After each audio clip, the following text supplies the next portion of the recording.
सत श्री अकाल, मैं दविंदर सिंह ते तुसी देख रहे हो एबीपी साझा। लीड स्टोरी च सब तो पहला हैडलाइंस।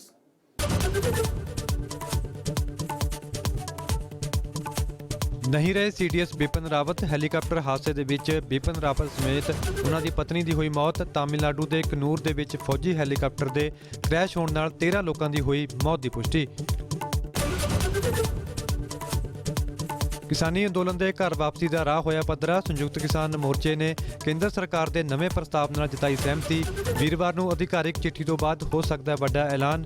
वीरवार दोपहरे 12 बजे मुड़ एसकेएम की मीटिंग।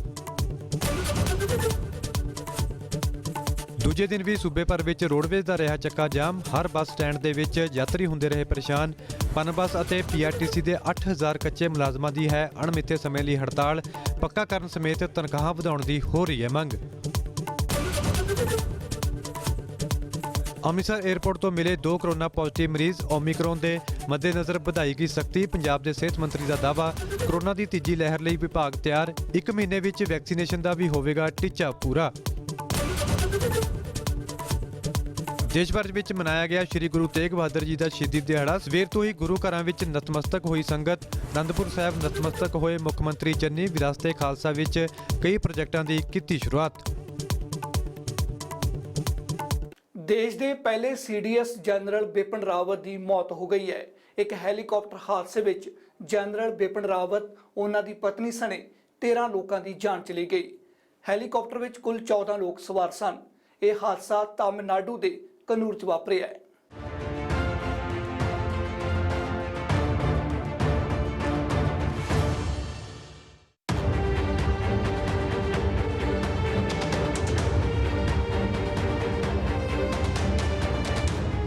ਭਾਰਤੀ ਹਵਾਈ ਫੌਜ ਨੇ ਦੱਸਿਆ ਕਿ chief of defence staff general Bipin Rawat ਦੀ ਮੌਤ ਹੋ ਗਈ ਹੈ। ਜਨਰਲ ਰਾਵਤ ਦਾ ਹੈਲੀਕਾਪਟਰ ਕ੍ਰੈਸ਼ ਹੋ ਗਿਆ ਸੀ। ਇਸ ਹਾਦਸੇ ਵਿੱਚ ਉਹਨਾਂ ਦੀ ਪਤਨੀ ਦੀ ਵੀ ਮੌਤ ਹੋ ਗਈ। ਹਵਾਈ ਫੌਜ ਮੁਤਾਬਕ ਇਸ ਹਾਦਸੇ ਵਿੱਚ 11 ਹੋਰ ਲੋਕਾਂ ਦੀ ਵੀ ਮੌਤ ਹੋਈ ਹੈ। ਹੈਲੀਕਾਪਟਰ ਵਿੱਚ ਕੁੱਲ 14 ਲੋਕ ਸਵਾਰ ਸਨ, ਜਿਨ੍ਹਾਂ ਵਿੱਚੋਂ 13 ਦੀ ਮੌਤ ਹੋ ਗਈ।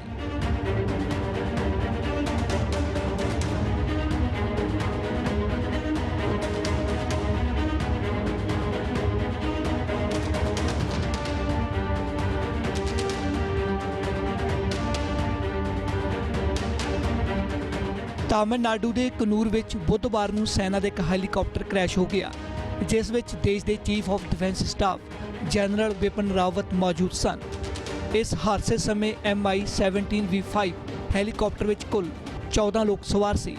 ਇਹਨਾਂ ਵਿੱਚ ਸੀਡੀਐਸ ਦੀ ਪਤਨੀ ਵੀ ਸ਼ਾਮਲ ਹੈ। ਉਹਨਾਂ ਇਲਾਵਾ ਹੋਰ ਵੀ ਕਈ ਅਧਿਕਾਰੀ ਮੌਜੂਦ ਸਨ। बुधवार दोपहर आई इस खबर नाल देश सुन रह गया और किसी भी इन्ने वड्डे हादसे उत्ते यकीन नहीं हो सकिया।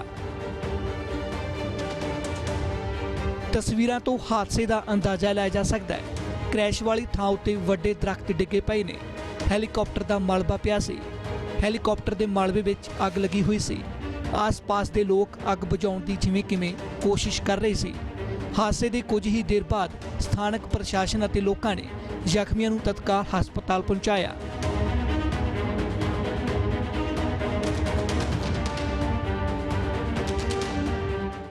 कि कुल 14 लोग सवार थे इस MI-17 हेलीकॉप्टर में, जिसने सुलूर से उड़ान भरी थी, वेलिंगटन के लिए उड़ान भरी थी। और इसमें क्रू भी 14 लोग में, जैसे मैंने पहले बताया था, इसमें क्रू भी शामिल है। आधा दर्जन क्रू है उसके, 2 पायलट्स हैं, इंजीनियर्स हैं और उसके साथ और सपोर्टिंग स्टाफ है वो है। और कुल मिलाकर 14 लोग हैं। ये भारतीय वायुसेना की तरफ से जानकारी दी गई है और कहा गया है कि 14 लोग थे। बाकी की जो इन्फॉर्मेशन है इन सभी लोगों के बारे में उन्होंने कहा है कि उसके बारे में वो जल्द ही साझा करेंगे, लेकिन अभी जानकारी जो ऑन ग्राउंड से अभी सभी लोगों के बारे में नहीं मिल पाई है वायुसेना को भी। प्रत्यक्षदर्शियों मुताबिक हवा विच गोते खा रहे जहाज ने पहला ही अग फड़ ली सी, जिस तो थोड़ी ही देर बाद जहाज क्रैश हो गया।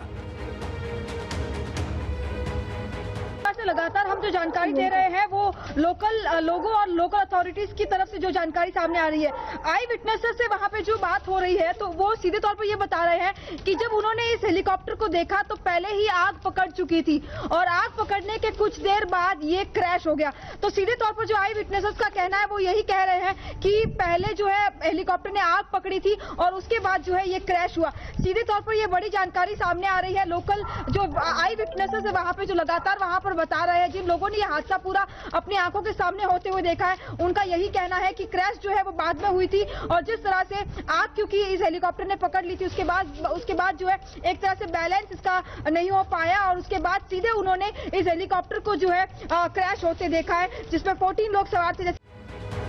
ਤਾਮਿਲਨਾਡੂ ਦੇ ਜ਼ਿਲ੍ਹਾ ਨੀਲਗਿਰੀ ਵਿੱਚ ਵੈਲਿੰਗਟਨ ਨੇੜੇ ਹੈਲੀਕਾਪਟਰ ਹਾਦਸੇ ਦਾ ਸ਼ਿਕਾਰ ਹੋਇਆ। ਸਵੇਰੇ 11 ਵਜੇ ਤੋਂ 12 ਵਜੇ ਦੇ ਵਿਚਕਾਰ ਇਹ ਹਾਦਸਾ ਵਾਪਰਿਆ। चीफ ऑफ डिफेंस स्टाफ थे वो, उनकी पत्नी मधुलिका रावत, साथ ही जो उनके मिलिट्री एडवाइजर हैं ब्रिगेडियर लीडर, और साथ ही उनके जो स्टाफ ऑफिसर हैं जो लेफ्टिनेंट कर्नल रैंक के अधिकारी हैं, और साथ में कुछ और उनका स्टाफ था, वो कुल मिलाकर 8 लोग जो थे वो यहाँ से दिल्ली से सुलूर, कोयम्बटूर का ही एयरबेस है जिसका करीब है, सुलूर एयरबेस है, वहाँ पर पहुंचे थे एयरफोर्स के बेस पर, अपने एयरक्राफ्ट से पहुंचे थे, वायुसेना के एयरक्राफ्ट से। वहाँ से कुछ देर रुकने के बाद, क्योंकि करीब 3 घंटे का सफर ये रहा वहाँ पर, यहाँ से कोयम्बटूर तक का, तो वहां पहुंचे, कोयम्बटूर सुलूर पहुंचे, सुलूर एयरबेस पे कुछ देर रुके वहां पर, क्योंकि उनको वेलिंगटन जाना था। वेलिंगटन में डिफेंस स्टाफ कॉलेज है रक्षा मंत्रालय का, जहां पर सीनियर अधिकारियों की जो है ट्रेनिंग होती है, वहां पर उनको कोर्स करना होता है किसी भी अपनी प्रमोशन के लिए, तो वो वहां पर उनको लेक्चर देना था, क्योंकि तीनों ही सेना के तीनों अंगों के अधिकारी वहां पर जो कोर्स करते हैं इस डिफेंस स्टाफ कॉलेज में, उसी के बाद ही वो कर्नल रैंक तक पहुंच पाते हैं। तो वहां उनको लेक्चर देना था। उसके लिए हेलीकॉप्टर MI-17 V5 हेलीकॉप्टर है ये शोभना, जिससे वायुसेना का हेलीकॉप्टर, ट्रांसपोर्ट हेलीकॉप्टर है, रूस का है। करीब 2008 में भारतीय वायुसेना ने ये जो ये वाली सीरीज है जिसका ये क्रैश हुआ है, ये 2008 में ली थी रशिया से।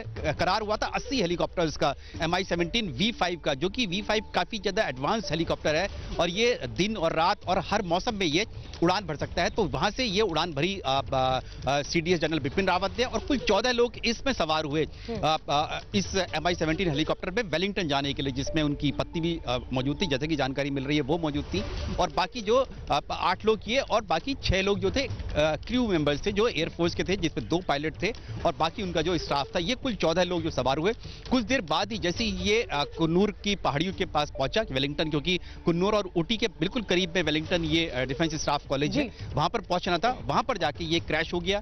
क्रैश किस वजह से हुआ, क्या जानकारी मिल पाई, ये अभी तक साफ नहीं हो पाया। कोर्ट ऑफ इंक्वायरी इसलिए दी गई है और खुद वायुसेना प्रमुख भी सुलूर इसीलिए पहुंचे हैं और कुन्नूर इसीलिए पहुंच रहे हैं, ये पता करने के लिए, खुद फर्स्ट हैंड इंफॉर्मेशन लेने के लिए कि आखिरकार हुआ क्या, क्या लास्ट बातचीत ATC से हुई थी, क्या कोई कमी तो नहीं थी इस हेलीकॉप्टर में, क्योंकि CDS general Bipin Rawat VVIP माने जाते हैं, सीनियर मिलिट्री लीडर हैं देश के, उनके लिए हेलीकॉप्टर में किसी तरह की कोई चूक नहीं हो सकती है। कई बार इसकी चेकिंग होती है जब भी कोई एयरक्राफ्ट इस तरह के कमांडर को लेकर उड़ान भरता है।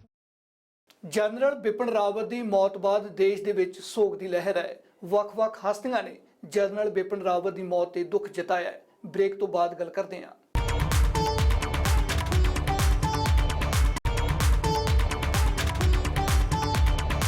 ਦੇਸ਼ ਦੇ ਰਾਸ਼ਟਰਪਤੀ ਤੋਂ ਲੈ ਕੇ ਪ੍ਰਧਾਨ ਮੰਤਰੀ ਨਰਿੰਦਰ ਮੋਦੀ ਸਣੇ ਰਾਹੁਲ ਗਾਂਧੀ ਨੇ ਜਨਰਲ ਬਿਪਿਨ ਰਾਵਤ ਦੀ ਮੌਤ ਤੇ ਗਹਿਰਾ ਦੁੱਖ ਜਤਾਇਆ ਹੈ। ਕੇਂਦਰੀ ਗ੍ਰਹਿ ਮੰਤਰੀ ਅਮਿਤ ਸ਼ਾਹ, ਰੱਖਿਆ ਮੰਤਰੀ ਰਾਜਨਾਥ ਸਿੰਘ ਸਣੇ ਕਈ ਹਸਤੀਆਂ ਨੇ ਜਨਰਲ ਬਿਪਿਨ ਰਾਵਤ ਦੀ ਮੌਤ ਨੂੰ ਦੇਸ਼ ਲਈ ਵੱਡਾ ਘਾਟਾ ਦੱਸਿਆ ਹੈ।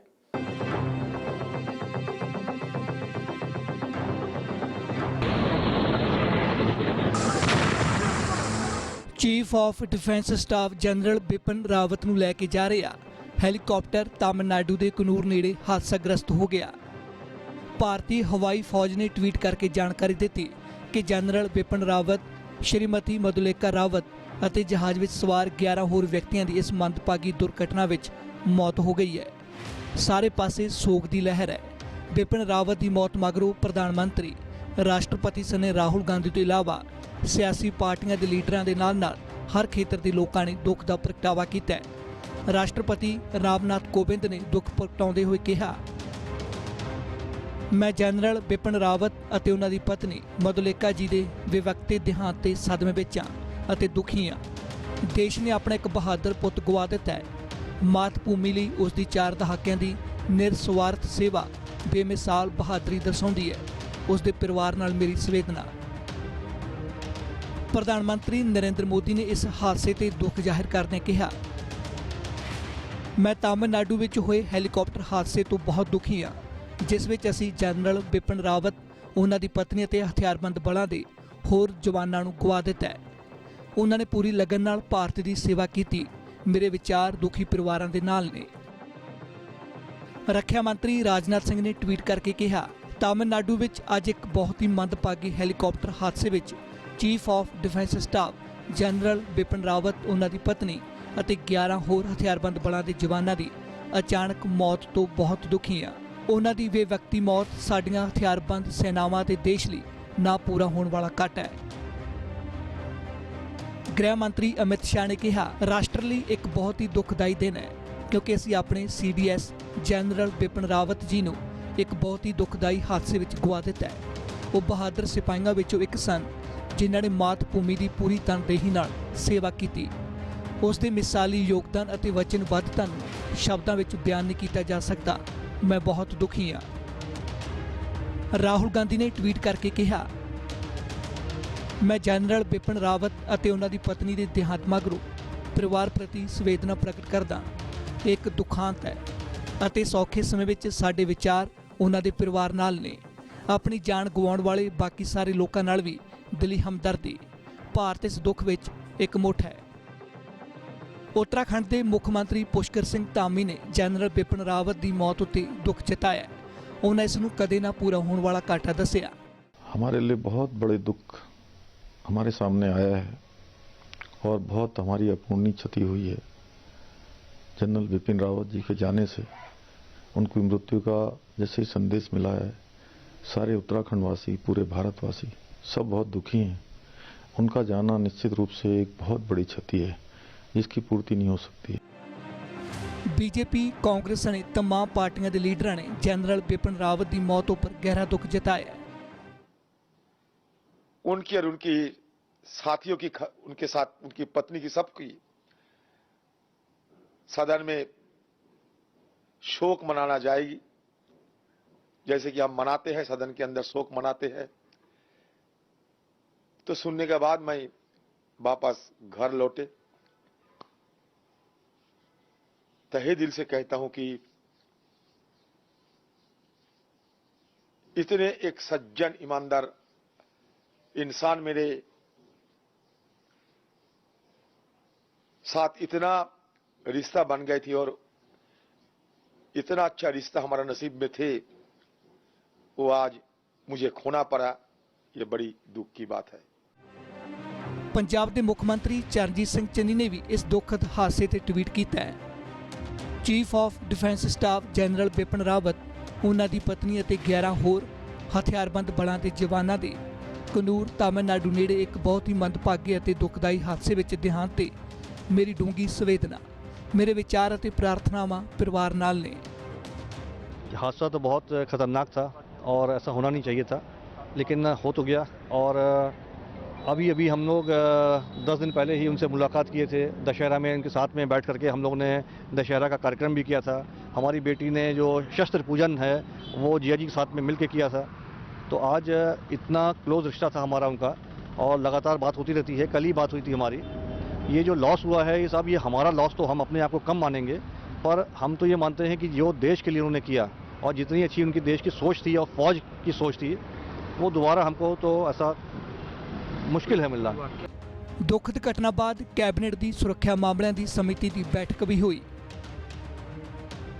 बैठक विच PM मोदी, रक्षा मंत्री राजनाथ सिंह, गृह मंत्री अमित शाह, विदेश मंत्री M जयशंकर, वित्त मंत्री निर्मला सीतारमन ਅਤੇ NSA अजीत डोभाल मौजूद रहे। हैलीकॉप्टर क्रैश की घटना उत्ते रक्षा मंत्री राजनाथ सिंह वीरवार नूं संसद 'च बयान दे सकते ने। इस तो पहला उन्होंने प्रधानमंत्री नरेंद्र मोदी नूं हादसे बारे जानकारी दी सी। हवाई फौज ने कहा कि हादसे की जांच के आदेश दिए गए ने।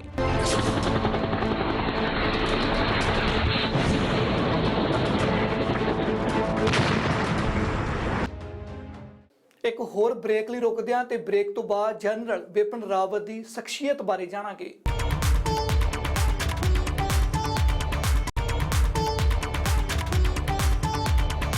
ਹੁਣ ਜਾਣਦੇ ਹਾਂ ਭਾਰਤ ਦੇ ਪਹਿਲੇ CDS ਬਾਰੇ, ਜਨਰਲ ਬਿਪਿਨ ਰਾਵਤ, ਜਿਨ੍ਹਾਂ ਨੂੰ ਦੇਸ਼ ਨੇ ਹਮੇਸ਼ਾ ਲਈ ਖੋ ਦਿੱਤਾ ਹੈ।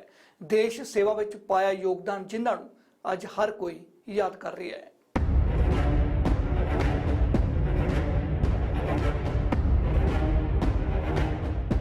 जनरल बिपिन रावत देश के पहले CDS ने।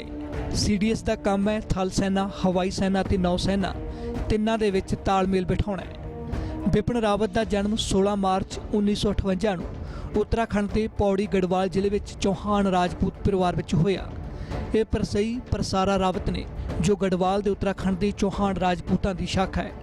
ਜਨਰਲ ਰਾਵਤ ਦੀ ਮਾਤਾ ਜੀ ਪਰਮਾਰ ਵੰਸ਼ ਤੋਂ ਨੇ। ਰਾਵਤ ਇੱਕ ਮਿਲਟਰੀ ਟਾਈਟਲ ਹੈ ਜੋ ਵੱਖ-ਵੱਖ ਰਾਜਪੂਤਾਂ ਨੂੰ ਗੜਵਾਲ ਦੇ ਸ਼ਾਸਕਾਂ ਵੱਲੋਂ ਦਿੱਤੇ ਗਏ ਸੀ। ਇਹਨਾਂ ਦੇ ਪਿਤਾ ਲੈਫਟੀਨੈਂਟ ਜਨਰਲ ਲਕਸ਼ਮਣ ਸਿੰਘ ਰਾਵਤ ਜੋ ਸੈਨਾ ਤੋਂ ਲੈਫਟੀਨੈਂਟ ਜਨਰਲ ਦੇ ਅਹੁਦੇ ਤੋਂ ਸੇਵਾ ਮੁਕਤ ਹੋਏ। ਰਾਵਤ ਨੇ ਦੇਹਰਾਦੂਨ ਵਿੱਚ ਕੈਂਬਰੀਨ ਹਾਲ ਸਕੂਲ, ਸ਼ਿਮਲਾ ਵਿੱਚ ਸੇਂਟ ਐਡਵਰਡ ਸਕੂਲ ਅਤੇ ਭਾਰਤੀ ਸੈਨਾ ਅਕਾਦਮੀ ਦੇਹਰਾਦੂਨ ਤੋਂ ਸਿੱਖਿਆ ਲਈ। ਇਹ ਫੋਰਟ ਲਿਵਨਵਰਥ US ਵਿੱਚ ਡਿਫੈਂਸ ਸਰਵਿਸ ਸਟਾਫ ਕਾਲਜ, ਵਿਲਿੰਗਟਨ ਅਤੇ ਹਾਇਰ ਕਮਾਂਡ ਕੋਰਸ ਦੇ ਗ੍ਰੈਜੂਏਟ ਰਹੇ। ਉਹਨਾਂ ਨੇ ਮਦਰਾਸ ਯੂਨੀਵਰਸਿਟੀ ਤੋਂ ਡਿਫੈਂਸ ਸਟੱਡੀ ਵਿੱਚ MPhil, ਮੈਨੇਜਮੈਂਟ ਵਿੱਚ ਡਿਪਲੋਮਾ ਅਤੇ ਕੰਪਿਊਟਰ ਸਟੱਡੀ ਵਿੱਚ ਵੀ ਡਿਪਲੋਮਾ ਕੀਤਾ। ਵਿਪਿਨ ਰਾਵਤ ਨੇ 2011 ਵਿੱਚ ਚੌਧਰੀ ਚਰਨ ਸਿੰਘ ਯੂਨੀਵਰਸਿਟੀ ਤੋਂ ਮਿਲਟਰੀ ਮੀਡੀਆ ਸਟੱਡੀ ਵਿੱਚ PhD ਦੀ ਡਿਗਰੀ ਹਾਸਲ ਕੀਤੀ। ਰਾਵਤ ਨੇ 11ਵੀਂ ਗੋਰਖਾ ਰਾਈਫਲ ਦੀ 5ਵੀਂ ਬਟਾਲੀਅਨ ਤੋਂ 1978 ਵਿੱਚ ਆਪਣੇ ਕੈਰੀਅਰ ਦੀ ਸ਼ੁਰੂਆਤ ਕੀਤੀ ਸੀ। ਜਨਵਰੀ 1979 ਵਿੱਚ ਸੈਨਾ 'ਚ ਮਿਜ਼ੋਰਮ ਵਿੱਚ ਪਹਿਲੀ ਨਿਯੁਕਤੀ ਪਾਈ। ਨੇਫਾ ਇਲਾਕੇ ਵਿੱਚ ਤੈਨਾਤੀ ਦੌਰਾਨ ਬਟਾਲੀਅਨ ਦੀ ਅਗਵਾਈ ਕੀਤੀ। ਕਾਂਗੋ ਵਿੱਚ ਸੰਯੁਕਤ ਰਾਸ਼ਟਰ ਦੀ ਪੀਸ ਕੀਪਿੰਗ ਫੋਰਸ ਦੀ ਅਗਵਾਈ ਕੀਤੀ। 1 ਸਤੰਬਰ 2016 ਨੂੰ ਆਰਮੀ ਦੇ ਵਾਈਸ ਚੀਫ ਦਾ ਅਹੁਦਾ ਸੰਭਾਲਿਆ। 31 ਦਸੰਬਰ 2016 ਨੂੰ ਇੰਡੀਅਨ ਆਰਮੀ ਦੇ 26ਵੇਂ ਚੀਫ ਦੀ ਜ਼ਿੰਮੇਵਾਰੀ ਮਿਲੀ। ਵਿਪਿਨ ਰਾਵਤ ਨੇ 1 ਜਨਵਰੀ 2020 ਨੂੰ CDS ਦਾ ਅਹੁਦਾ ਸੰਭਾਲਿਆ। CDS ਰਾਵਤ ਭਾਰਤੀ ਫੌਜ ਵਿੱਚ ਸਭ ਤੋਂ ਵੱਡੇ ਅਧਿਕਾਰੀ ਨੇ। ਉਹ ਰੱਖਿਆ ਮੰਤਰਾਲੇ ਦੇ ਸਲਾਹਕਾਰ ਦੇ ਰੂਪ ਵਿੱਚ ਵੀ ਕੰਮ ਕਰ ਰਹੇ ਸੀ।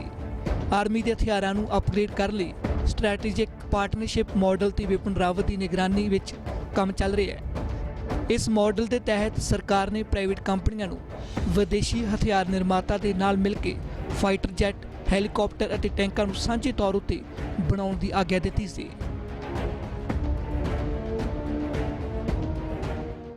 ਇੱਥੇ ਇੱਕ ਹੋਰ ਬ੍ਰੇਕ ਲਈ ਰੁਕਦੇ ਹਾਂ ਤੇ ਬ੍ਰੇਕ ਤੋਂ ਬਾਅਦ ਉਸ ਹੈਲੀਕਾਪਟਰ ਬਾਰੇ ਜਾਣਾਂਗੇ ਜਿਸ ਦੇ ਵਿੱਚ ਜਨਰਲ ਵਿਪਿਨ ਰਾਵਤ ਸਵਾਰ ਸਨ।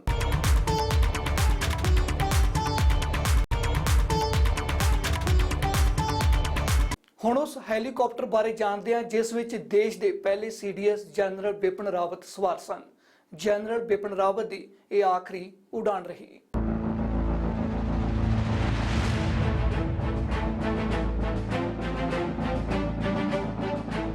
ਤਾਮਿਲਨਾਡੂ ਦੇ ਕਨੂਰ ਵਿੱਚ ਸੈਨਾ ਦਾ ਜੋ ਹੈਲੀਕਾਪਟਰ ਕ੍ਰੈਸ਼ ਹੋਇਆ ਹੈ ਉਹ ਕੋਈ ਆਮ ਹੈਲੀਕਾਪਟਰ ਨਹੀਂ ਸੀ। ਉਹ MI-17 V5 ਹੈਲੀਕਾਪਟਰ ਸੀ ਜਿਸ ਨੂੰ ਫੌਜੀ ਇਸਤੇਮਾਲ ਦੇ ਲਿਹਾਜ਼ ਨਾਲ ਕਾਫੀ ਉન્નਤ ਮੰਨਿਆ ਜਾਂਦਾ ਹੈ। ਇੱਕ VVIP ਹੈਲੀਕਾਪਟਰ ਮੰਨਿਆ ਜਾਂਦਾ ਹੈ। ਦੁਨੀਆ ਦੇ ਸਭ ਤੋਂ ਉન્નਤ ਆਵਾਜਾਈ ਹੈਲੀਕਾਪਟਰਾਂ ਚੋਂ ਇੱਕ ਹੈ। MI-8 17 ਜਨਰੇਸ਼ਨ ਦਾ ਇੱਕ ਫੌਜ ਟਰਾਂਸਪੋਰਟ ਵਰਜਨ ਹੈ। ਨਿਰਮਾਣ ਰਸ਼ੀਅਨ ਹੈਲੀਕਾਪਟਰਸ ਦੀ ਸਹਾਇਕ ਕੰਪਨੀ ਕੰਜ਼ਾਨ ਹੈਲੀਕਾਪਟਰ ਕਰਦੀ ਹੈ। ਕੈਬਨ ਦੇ ਅੰਦਰ ਅਤੇ ਬਾਹਰੀ ਸੀਲਿੰਗ ਨੂੰ ਕਾਰਗੋ ਟਰਾਂਸਪੋਰਟ ਦੁਆਰਾ ਡਿਜ਼ਾਈਨ ਕੀਤਾ ਗਿਆ ਹੈ। ਭਾਰਤ ਨੇ 80 ਹੈਲੀਕਾਪਟਰ ਲਈ ਰੂਸ ਨਾਲ 2008 ਚ $1.3 ਅਰਬ ਦਾ ਕਰਾਰ ਕੀਤਾ ਸੀ। ਭਾਰਤ ਨੂੰ ਡਿਲੀਵਰੀ 2011 ਵਿੱਚ ਸ਼ੁਰੂ ਹੋਈ ਸੀ। 2012 ਅਤੇ 2013 ਦੌਰਾਨ 71 ਹੈਲੀਕਾਪਟਰ ਦਾ ਆਰਡਰ ਦਿੱਤਾ ਗਿਆ। ਭਾਰਤ ਨੂੰ ਆਖਰੀ ਖੇਪ ਜੁਲਾਈ 2018 ਵਿੱਚ ਮਿਲੀ ਸੀ। ਇਸ ਦਾ ਇਸਤੇਮਾਲ PM ਨਰਿੰਦਰ ਮੋਦੀ ਯਾਨੀ ਕਿ VVIP ਮੂਵਮੈਂਟ ਤੋਂ ਲੈ ਕੇ ਆਰਮੀ ਆਪਰੇਸ਼ਨ ਤੱਕ ਵਿੱਚ ਹੁੰਦਾ ਹੈ। 36,000 ਕਿਲੋ ਤੱਕ ਦਾ ਭਾਰ ਚੁੱਕ ਸਕਦਾ ਹੈ। 8 ਮੀਟਰ ਸੈਕਿੰਡ ਦੀ ਰਫ਼ਤਾਰ ਨਾਲ ਉਚਾਈ ਤੇ ਜਾ ਸਕਦਾ ਹੈ। ਗਤੀ 250 ਕਿਲੋਮੀਟਰ ਪ੍ਰਤੀ ਘੰਟਾ ਅਤੇ 225 ਕਿਲੋਮੀਟਰ ਪ੍ਰਤੀ ਘੰਟਾ ਹੈ। ਰੇਂਜ 465 ਕਿਲੋਮੀਟਰ ਅਤੇ ਸਰਵਿਸ ਸੀਲਿੰਗ 6000 ਮੀਟਰ ਹੈ। वजन करीब 7499 किलो तो 13000 किलोग्राम तक है। इस हैलीकॉप्टर का इस्तेमाल arms transport, fire support, escort ਅਤੇ ਰੈਸਕਿਊ ਲਈ ਕੀਤਾ ਜਾਂਦਾ ਹੈ। ਭਾਰਤ ਵਿੱਚ ਕਈ VVIP ਇਸ ਦਾ ਇਸਤੇਮਾਲ ਕਰਦੇ ਨੇ। ਦੁਨੀਆ ਦੇ ਕਰੀਬ 60 ਦੇਸ਼ 12000 ਤੋਂ ਜ਼ਿਆਦਾ MI-17 ਹੈਲੀਕਾਪਟਰ ਦਾ ਇਸਤੇਮਾਲ ਕਰਦੇ ਨੇ। V5 था, ये लेटेस्ट वर्जन है, हर प्रकार की टेक्नोलॉजी से लैस था और VIP के हेलीकॉप्टर को जो उड़ान करते हैं वो पायलट्स भी बहुत ही हाईली क्वालिफाइड होते हैं। आमतौर पे उनकी रेटिंग होती है A मास्टरबीन। A मास्टरबीन का मतलब जहाँ तक उनकी थियोरेटिकल नॉलेज है बहुत ही उच्च दर्जे की है और जहाँ तक उनकी फ्लाइंग कैपेबिलिटी है, इंस्ट्रूमेंट फ्लाइंग बैड वेदर में, उसके लिए खास तौर पे वो माहिर है। और साथ ही साथ उनको लिखित रूप में एयर एग्जामिनिंग बोर्ड क्लियर करता है कि वो VIP और VVIP मूवमेंट के लिए काबिल हैं। ऐसे में हेलीकॉप्टर में कोई खराबी नहीं थी। दूसरा, मैं खुद पायलट रह चुका हूँ, 10 साल से मैंने ऐसे इलाकों में उड़ान की है और जिस इलाके में ये हादसा हुआ है उस इलाके में मैं खुद 1971 में फंसा था, जबकि मेरी फ्लाइट ईस्टर्न इंडिया से लड़ाई जीतने के बाद में जैसलमेर मूव कर रही थी। एकदम से मौसम ख़राब हो जाता है वेस्टर्न घाट्स के अंदर, जिसमें विजिबिलिटी 5 मीटर से भी कम रह जाती है। आपको दूसरा हेलीकॉप्टर जो साथ वाला है वो भी नज़र नहीं आता, बीकन के बावजूद भी, एंटी कोलिजन बीकन, ना पहाड़ी नज़र आती है ना पेड़ नज़र आते हैं। और हम जो फ्लाइंग करते हैं हेलीकॉप्टर वाले वो विजुअल कांटेक्ट करते हैं, ग्राउंड के साथ कांटेक्ट होना चाहिए। आमतौर पे जो क्लियर वेदर हो तो हम 2000 मीटर ऊपर, 2000 फुट ऊपर की उड़ान करते हैं, पास के से ऊपर से या पहाड़ों से ऊपर से। लेकिन अगर मौसम खराब हो जाए तो you have to get down to maintain visual contact. कहा जा रहा है कि तकरीबन 33 मिनट्स उस इलाके के अंदर था हेलीकॉप्टर, यानी दूसरे लफ्ज़ों में वो बैड वेदर में इन्वॉल्व हो गया था। पूरी कोशिश कर रहा था किसी न किसी तरीके से कोई जगह ढूंढे जहाँ पे वो हेलीकॉप्टर को हादसे से पहले उतार ले, ताकि वो अपने आप को, हेलीकॉप्टर को और तमाम पैसेंजर्स को बचा सके। ਫਿਲਹਾਲ ਦੇ ਲਈ ਇਨਾ ਹੀ, ਪਰ ਇੱਕ ਜ਼ਰੂਰੀ ਸੂਚਨਾ, ਹੁਣ ਤੁਸੀਂ ABP ਸਾਂਝਾ ਟਾਟਾ ਸਕਾਈ ਦੇ ਚੈਨਲ ਨੰਬਰ 1929 ਤੇ ਵੀ ਵੇਖ ਸਕਦੇ ਹੋ।